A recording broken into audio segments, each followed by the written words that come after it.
Vou convidar para a mesa a psicóloga Paula Latiger, é psicóloga da Prefeitura de Niterói, professora do Capacita SUAS e conselheira presidente da Comissão Regional de Psicologia e Políticas Públicas do CRP-RJ.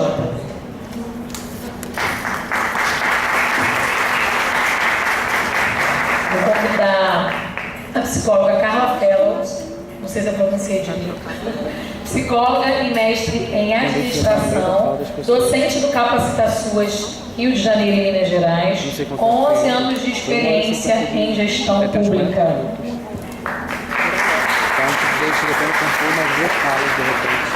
Vou convidar a assistente social Diana Delgado, analista executiva, especialista em administração pública e mestranda de políticas sociais da UF e subsecretária de assistência social em Niterói. E para mediar, eu vou convidar o psicólogo Luiz Paulo Nascimento Santos, psicólogo e sanitarista, especializado pela ESP, especializado em clínica médica pela UFRJ.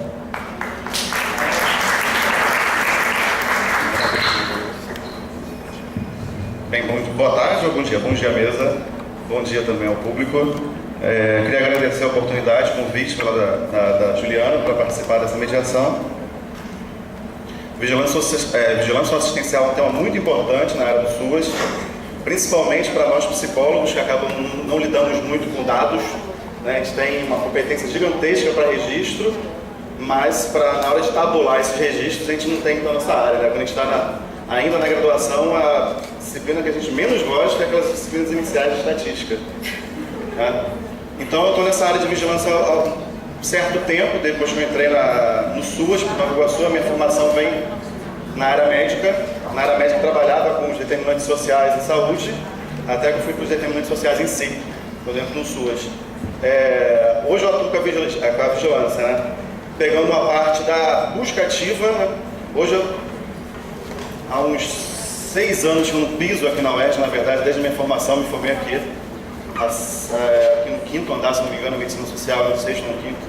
Eles trabalham com um olhar de integralidade, né? Em termos do SUAS. Né? A integralidade ela não está só nos sistemas e na gestão da própria política, mas no relacionamento com o cliente. E a vigilância nos permite isso, fazer a busca ativa não só na interação ali com o usuário, mas também longe do usuário, às vezes tabulando dados. Hoje temos formações um pouco diferentes aqui. As 3 são psicólogas? Só vocês duas. Então a gente vai ver uma coisa que é uma raridade, que são psicólogos na vigilância. Vigilância que é raro, vigilância é muito difícil a gente encontrar na gestão do SUAS em algumas cidades. Então quem vai começar? Vou passar a palavra para você. Gente, bom dia. Quase boa tarde. Eu espero que a gente segure a fome para ficar mais um pouquinho. Na verdade, estou na luz. É que tá tão difícil, o tempo tá tão sombrio que tem que caminhar na direção da luz, né? Não tá difícil. Vamos lá, vou para cá. Eu não vou usar data show, na verdade eu vou propor um diálogo. Minha primeira resistência é sair do data show, do PowerPoint, para me desenquadrar, né? Acho que tentar ficar menos enquadrada. A ideia é fazer um diálogo sobre o lugar da gestão com vocês. E a primeira pergunta que eu faço é: quem aqui trabalha na gestão? Gestão direta, assim. Perfeito. 2 pessoas. Mas Juliana, né? Quem aqui trabalha coordenando centros de referência? A gente tem mais gente, assim. Isso é importante. A terceira pergunta é: por que quem coordena centro de referência não se considera gestor? Só para a gente começar a pensar. Mas antes, eu queria fazer um diálogo com a mesa anterior, né? Que eu acho que tem coisas importantes que foram ditas, assim. A professora Luciene, eu vou pedir licença que eu fiz recorte mesmo, tá? E aí, se eu tiver feito alguma barbaridade, vocês podem me pegar aqui. A primeira coisa é que a professora Luciene traz uma questão. A gestão pede e a gente responde. Ela traz isso numa fala dela, né? E aí a minha questão, quando eu estava ouvindo, não é o que a gestão pede, porque a gestão pede um monte de coisa e um monte de barbaridade, né? Pede que a gente responda por um monte de barbaridade. A questão é como a gente responde e como a gente pode resistir a pedidos absurdos. Pedidos do tipo, vamos abordar e recolher a população em situação de rua. Então, esse é o primeiro ponto, assim, que a gestão pede e pede um monte de barbaridade também, é um ponto. O outro é como a gente consegue responder a esses pedidos. E aí isso diz respeito da gente, diz respeito a cada um de nós. E esse é um ponto para a gente pensar, né? Isso não é qualquer coisa. Depois, a Vânia traz uma coisa, logo no iniciozinho, que é a questão da resposta da proteção social, mas em relação ao medo do abandono, aquilo que aparece como medo, né, ao abandono. E aí eu vou partilhar com vocês que medo ao abandono aqui não é uma questão do outro. É de todo mundo que está aqui sentado. A gente tem medo do abandono.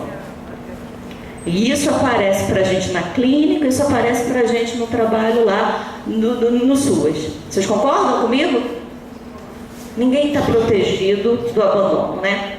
E como esse medo é de todos nós, a questão é como a gente responde a ele, né? E aí a professora Vânia traz aqui, né, a resposta do Estado ao abandono, que muitas vezes é uma resposta de gestão daquele corpo. E aí eu quero chamar a atenção, porque eu vou falar de gestão, é que quando a gente fala de gestão, né, gestão de política pública, a gente fala de gestão dos corpos. Isso não está descolado. E isso é bem familiar para a gente, porque Foucault nos adverte disso. Vocês concordam? Então, falar de gestão de política pública, falar de gestão dos corpos, inclusive os nossos. Ou vocês acham que os nossos estão liberados? A gente gera a pobreza, regula a pobreza e os nossos a gente está mais protegido desse lugar. Não, não está não. Não está não. Então esse é um primeiro diálogo que eu queria fazer. E aí voltar para a mesa de abertura. A professora Ana, ela faz uma convocação muito boa. Se tem alguma coisa que pode produzir mudança é a psicologia. Só que se a gente não cuidar, essa sentença pode ser invertida. E se tem uma coisa que pode produzir permanência, também é a psicologia. Porque aí tem relação como a gente responde, a serviço do que e de quem a gente está. Então, são pontos importantes para a gente falar de gestão. Não é qualquer coisa falar de gestão. É falar de gestão de pessoas, falar de gestão de corpos e falar de quem ocupa o lugar de gestor, né? A pergunta é: a quem pertence a gestão da política, né? Nesse caso aqui a gente está falando da política de assistência social. Se a gente fizer uma passagem rápida, todo mundo vai falar, não, é para indicação política, é o cara que está lá para uma indicação política. Vocês já viram essa situação? Ou então é para uma indicação de afinidade, né? Mulheres que são primeiras damas. Vocês também ouviram isso, né? A gestão, então, pertence num certo lugar da relação de poder, de um poder um pouco dividido. E que a gente tem pouca capacidade de questionar, porque a gente fica preso àquilo que a gente acha que é o nosso lugar, que é o lugar lá do atendimento direto. Por que a gente ocupa poucos lugares de gestão? Por que esse lugar pertence ao outro e não a nós? E aí, pensando nesse lugar da gestão, eu devolvo para vocês, já que a gente de alguma forma situa o gestor no lugar da indicação política, no lugar lá de uma relação afetiva, né? Casamento é uma relação de afeto, tem uns que são de morte, mas a gente acredita assim que deva ser de afeto, né? Tem casamento que é mortal. Quais são as principais competências que a gente espera que o gestor tem que ter? O que é um bom secretário? Estou entendendo lá o secretário como gestor da política de assistência, né? Quais são as principais competências? Ele tem que ter conhecimento na área? Sim. Ele tem que ter comprometimento com a política pública? Sim. Ele tem que ter comprometimento com a população? Ele precisa ter um certo jogo de cintura para dialogar e conseguir recursos? Vocês conhecem gestores assim? Poucos, né? Não, porque é isso. Se a gente começa a definir aquilo que importa no campo da gestão, a gente muda de lugar. Eu conheço, eu tenho uma colega que está aqui, que está como gestora, e eu muito admiro. Mas são poucos, assim. Vocês concordam, né? Não tem gestão se a pessoa não tem domínio do assunto. Se ela não tem comprometimento com a política, se ela não tem comprometimento com a população, né? Mas isso a gente não vê. E aí a outra pergunta é, o que gere um gestor? O que ele gere? O que ele está gerindo? Jana, o que você anda gerindo? Né? Você gere questões orçamentárias? Provavelmente sim. Questões de execução físico-financeira? Possivelmente assim. Questões técnicas, questões de recursos humanos, isso está no campo da gestão, né? Questão das informações, né? Gestão da informação, né? Isso está. Equipamentos, serviços, tudo está no campo da gestão. E o que significa gerir? Gerir significa regular, gerenciar, conduzir, orientar, administrar, exercer gerência sobre. Sobre o quê? Sobre a política, sobre, novamente, os corpos. Então, eu estou querendo alertar, porque a gente fala da gestão com muita naturalidade. Eu estou querendo um pouco dizer, olha o que a gente anda gerindo? Gerindo pessoas. E como é que se faz essa gestão? Ela falou que trabalha na gestão, né? A gestão pode ser uma gestão autoritária, não pode?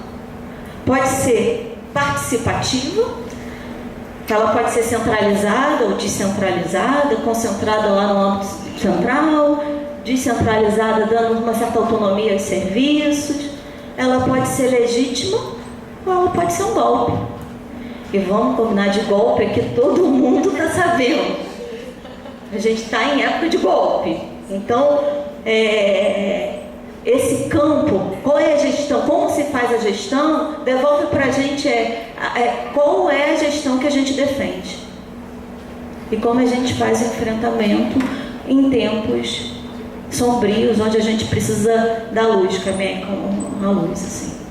Porque o efeito, gente, do golpe do governo federal retorna para os municípios em práticas muitas vezes autoritárias. E que se tem um ponto para a gente refletir hoje, é o que anda acontecendo nos municípios em momento de desmonte do SUS. Como é que a gente anda respondendo a isso? Onde é que está sendo desmontado no âmbito municipal? Onde é que o desinvestimento aparece em âmbito municipal? Porque não dá para dizer que não aparece. A questão é o que está sendo cortado. Então, mais coisa para a gente pensar. Eu falei que eu ia fazer um diálogo, né?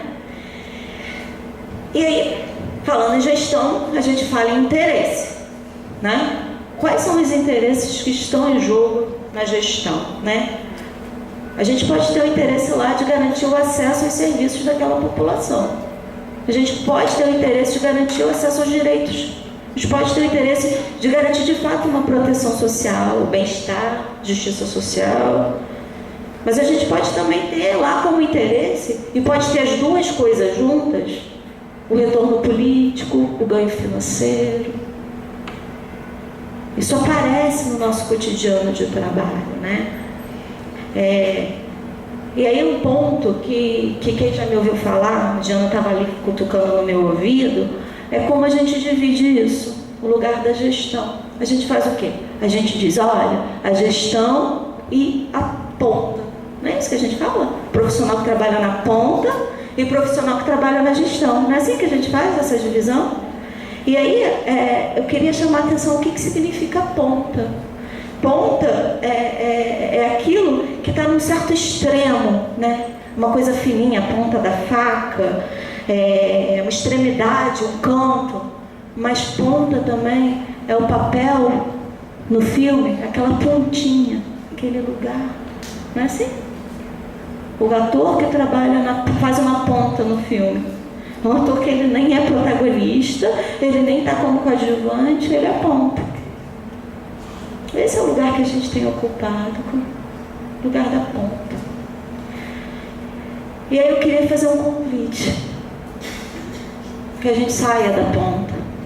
Que a gente se aproprie disso, que é o lugar da gestão. Entendendo que a gestão, ela está em todo o processo. Todo o processo.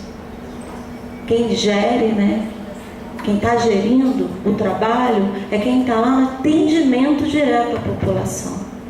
Enquanto a gente não disputar o lugar da gestão, efetivamente, essa política ela vai avançar de forma muito lenta e vai ser desmontada de forma muito fácil.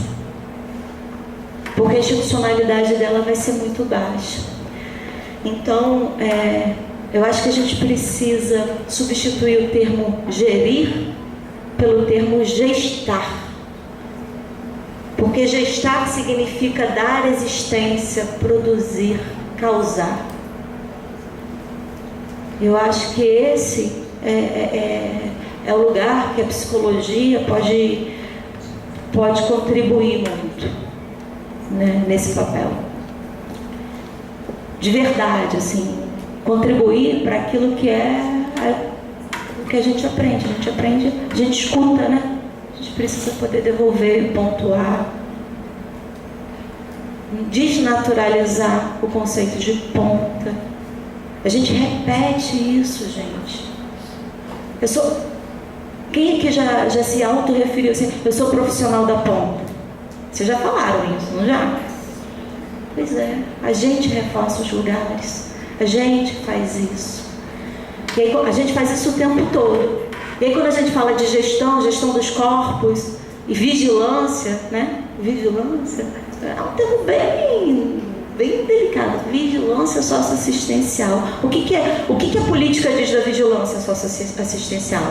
Ela vai lá, a NOP 2005 vai dizer, olha, a gente tem que ter uma vigilância para tentar garantir os serviços, então a qualidade dos serviços estão e aquilo que está lá nas vulnerabilidades, né? A de 2012 vai dizer que todo município, todo estado tem que ter isso.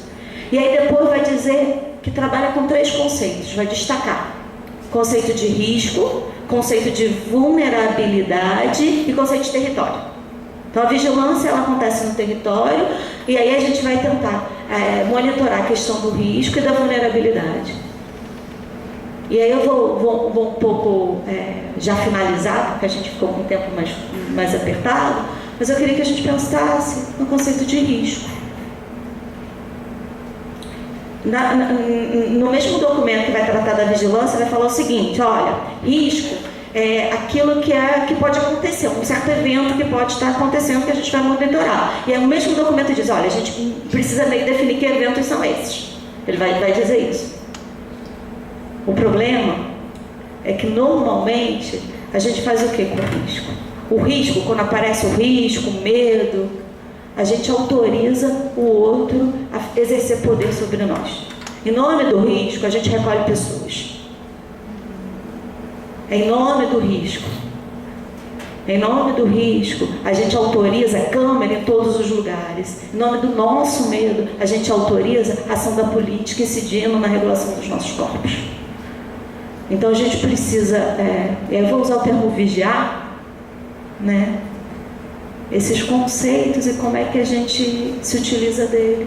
E, se possível, subvertê-los, assim. Eu acho que se tem uma coisa que a gente precisa fazer é subvertê-los, assim. Porque é a única saída, assim, né? Eu acho que, pensando de uma forma ampliada, a saída que a gente tem é uma certa subversão. Então, meus amigos, né, meus companheiros de luta, né, se vocês estão aqui, vocês estão em defesa do SUS, assim. Sair de casa para o seminário, é porque vocês estão aqui defendendo a mesma coisa que eu, assim. Vamos subverter algumas lógicas, vamos fazer processos mais criativos, vamos criar estratégias de enfrentamento, coletivamente, assim. Acho super difícil isso, não acho que seja fácil, acho dificílimo, mas tem uma coisa que a gente tem que parar de repetir.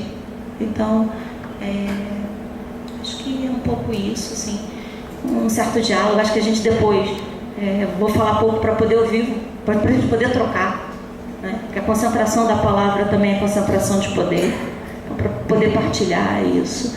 E agradecer muito a vocês e obrigada mesmo.